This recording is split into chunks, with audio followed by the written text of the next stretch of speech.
So the different environments in Kane and Lynch obviously needs quite a bit of art direction to go through, and the guy that we're looking for is Martin Gullbeck, who's been doing just that on Kane and Lynch. Hey, Lars.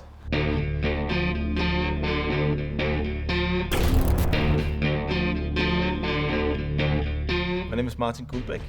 I'm the art director on Kane and Lynch. A lot of studios, magazines and whatever in this business have a tendency to talk a lot about the next-gen hardware. And of course we do have the shaders, rigid body, the bump maps, all the stuff. Instead of having focus on all the tech that's available out there, we have tried to first come up with the colors, the mood, the compositions that we want to have. What images do we need? What environments do we need to actually tell the story? This here is some of the concept art for the very first level. As the game begins, the character is, at the pit of his life. What was important to us was to find a location that sort of had this naked and sad atmosphere. And so we looked around in parts of Los Angeles where it's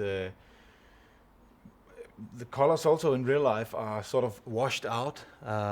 It's not that populated. Actually, all the sketches we did here are without people on them, because the character in the beginning of the game is also he's all alone, and we wanted the environments and what was around him to sort of reflect that. Of course, before we did this, we had people go to Los Angeles. We had tons of photos and stuff. But using photos alone is not really sufficient enough, because if I show you 10 different photographs, there's a lot of information in those photos that you will pick out.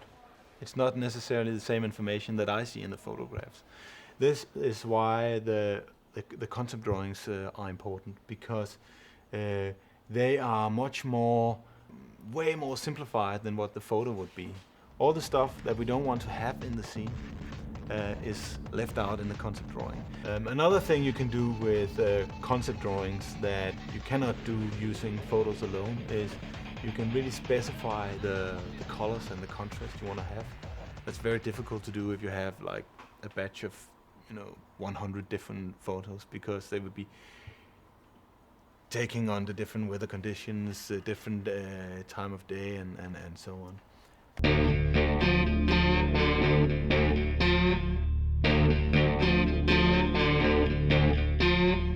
Hey, I'm Anders Poulsen and I'm lead character designer here at IO. When we design characters,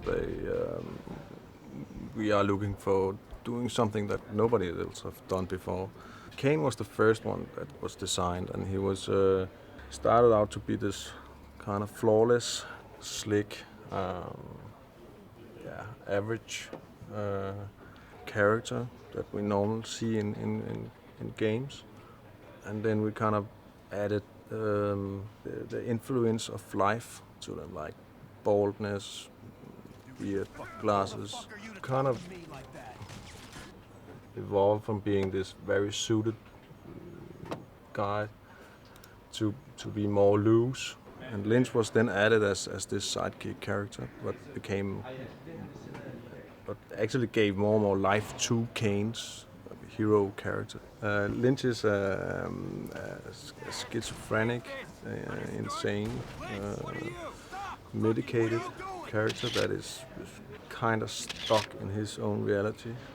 He has this kind of redneck character, but dressed in a fancy suit that kind of makes him more complex. I don't see him as, he's not full of hate. I see him more as basically scared. He's scared of himself. He's scared of people. He's paranoid, and he kind of acts from fear. Comes from me, I think. It's a bit of anger put into him, and a bit of childhood memories and paranoia that we all have. Like did they say something about me and stuff like that. I like him a lot. I think he's more interesting than the hero.